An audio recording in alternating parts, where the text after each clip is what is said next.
네, 여러분 안녕하십니까? 저희들은 하나님의 말씀을 전하려고 나왔습니다. 저희들은 저희 교회를 홍보하거나 여러분들에게 기독교라는 종교를 소개하기 위해서 나온 것이 아닙니다. 여러분들에게 착하고 선한 삶을 살라고 말하려고 나온 것이 아닙니다. 성경에 기록된 하나님께서 무엇이라고 말씀하시는지 하나님의 말씀을 여러분들에게 전하려고 나왔습니다. 가을에 황금 들판이 익어가고 있습니다. 봄에 모내기를 했던 곡식들이 익어가는 것입니다. 씨를 뿌렸기 때문에 추수를 하는 것입니다. 사람도 마찬가지입니다. 한번 태어난 사람들은 각자의 인생을 열심히 살아가지만 그러나 반드시 끝이 있습니다. 그래서 성경은 이렇게 말씀하십니다. 한번 죽는 것은 정해진 것이요 그 뒤에는 심판이 정해져 있다고 여러분들에게 말씀하십니다. 그 심판은 죄에 대한 심판입니다. 육신을 입고 살아가는 사람 중에 죄를 짓지 않는 사람은 아무도 없습니다. 그래서 성경에서도 모든 사람이 죄를 지었으므로 하나님의 영광에 이르지 못한다고 말씀하십니다. 지금도 여러분의 발밑에는 이 죄를 용서받지 못한 사람들을 삼키려는 맹렬한 지옥의 불길이 활활 타오르고 있습니다. 지옥은 영원한 고통과 수치와 슬픔의 장소입니다. 아무도 지옥에 가서는 안 됩니다. 성경은 이 지옥에 대해서 또한 이렇게 경고하고 있습니다.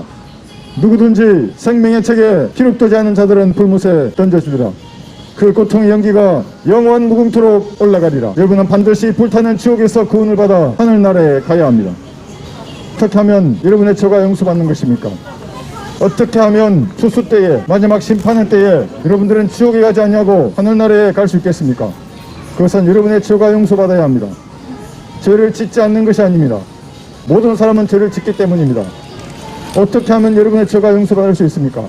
종교를 가지거나 종교 지도자를 섬기는 것으로는 여러분의 죄 문제를 해결할 수 없습니다. 여러분의 죄는 누군가가 피를 흘려야 합니다. 그래서 성경에는 피 흘림이 없이는 죄사함이 없다고 말씀하십니다. 그러나 저와 여러분 같은 죄인의 피는 아무런 효력이 없습니다. 염소와 송아지의 피도 이 죄를 용서할 수 없습니다. 그래서 하나님께서 친히 육신을 입고 이 땅에 내려오셨습니다. 그분이 여러분들이 사용하는 그 달력의 주인공이신 주 예수 그리스도입니다. 예수님께서 이 죄를 여러분의 죄값을 담당하시기 위해서 2000년 전 이 땅에 내려오셔서 십자가에서 피를 흘려 죽으셨습니다. 예수님께서는 여러분의 그 모든 죄값을 담당하기 위해서 성경대로 십자가에 매달려 죽으시고 성경대로 장사되셨다가 성경대로 무덤에서 부활하셨습니다. 오늘이 2021년입니다. 부활하셨기 때문에 그분의 연호를 지금도 사용하고 있는 것입니다. 그래서 여러분의 죄와 죽음의 문제를 완전히 해결하셨습니다. 여러분들은 이 사실을 지금까지 모르고 사셨던 것입니다. 이 사실을 믿지 않고 살았습니다.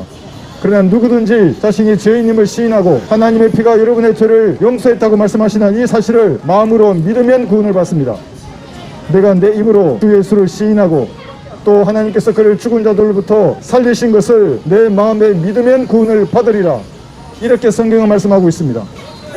여러분의 죄를 하나님의 피로 씻으면 되는 것입니다. 씻으면 모두가 정결하게 됩니다. 그러면 결코 지옥에 가지 않습니다.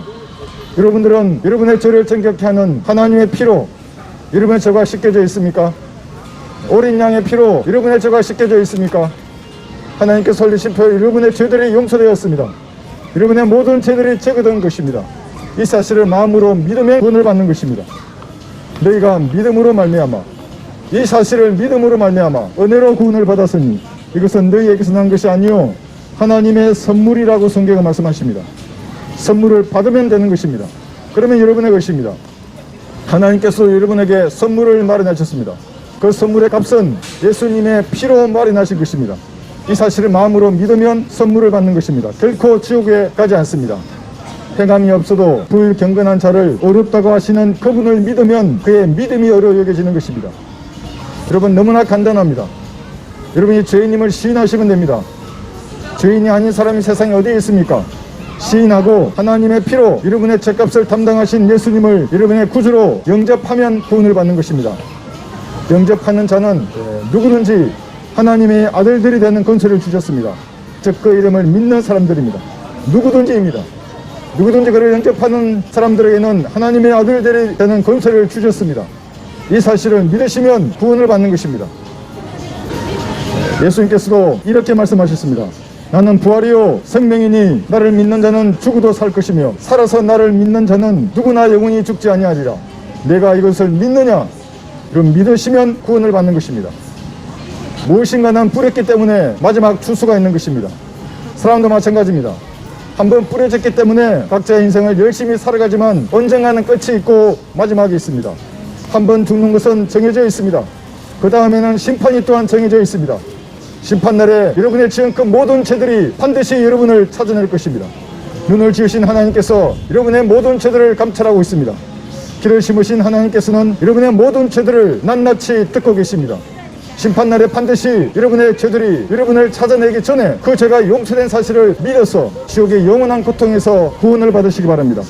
구원받기 원하십니까? 그럼 제가 여러분의 구원을 위해서 기도할 때 마음으로 따라서 하십시오. 구원은 이 사실을 받아들이는 것입니다. 리시브하는 것입니다. 영접하면 여러분 누구든지 하나님의 아들들이 되는 권세를 주셨습니다. 기도하겠습니다. 위대하신 하나님, 저는 죄인입니다. 오늘 주의 죄가 용서된 사실을 알았습니다. 이제 제가 예수님을 제 구주로 믿고 영접하오니 제 안에 들어와 주십시오. 저를 구원해 주셔서 감사합니다. 이제부터는 하나님 말씀에 따라 살겠습니다. 여러분 10초도 걸리지 않습니다. 이 사실을 마음으로 믿으면 그 믿음이 여러분들을 살리는 것입니다. 이 사실을 마음으로 믿어서 구원받는 가장 축복되고 현명한 여러분들이 되시기 바랍니다. 감사합니다.